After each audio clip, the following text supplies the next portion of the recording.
আসসালামু আলাইকুম বন্ধুরা, আরেকটি নতুন ভিডিও নিয়ে আপনাদের সামনে আজকে উপস্থিত হলাম। আমাদের বাড়িতে দেখতে পাচ্ছেন যে একটি কামরাঙ্গা গাছ রয়েছে, ছোট্ট একটি কামরাঙ্গা গাছ, এখনও ধরেনি কামরাঙ্গা।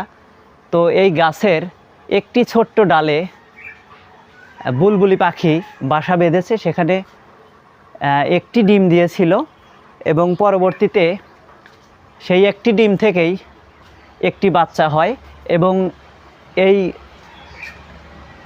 বুলবুলি পাখিটি যে বাচ্চাটি দেয় এবং যে বাসাটা রয়েছে, এই বাসাটি একদম চালের নিচে, একদম চালের নিচে এই বাসাটি। এই চালের যে বৃষ্টির পানি হয়, সেই পানিটি পুরোপুরি এই বাচ্চার গায়ের উপরে এসে পড়ে এবং বাসার উপরে পড়ে। আমাদের এখানেও দিনের ভিতরে দেখা যায় যে 5-6 বার বৃষ্টি হয় মুষলধারে।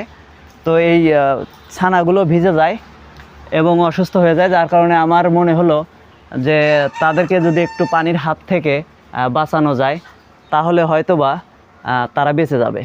তো সেই জন্য আমি একটি ছাতার ব্যবস্থা করেছি। তো এই পাখির যে বাসাটি রয়েছে সেই বাসাটির উপরে একটি ছাতা দিয়েছি যেন ওদের গায়ে বৃষ্টির পানি না পড়ে।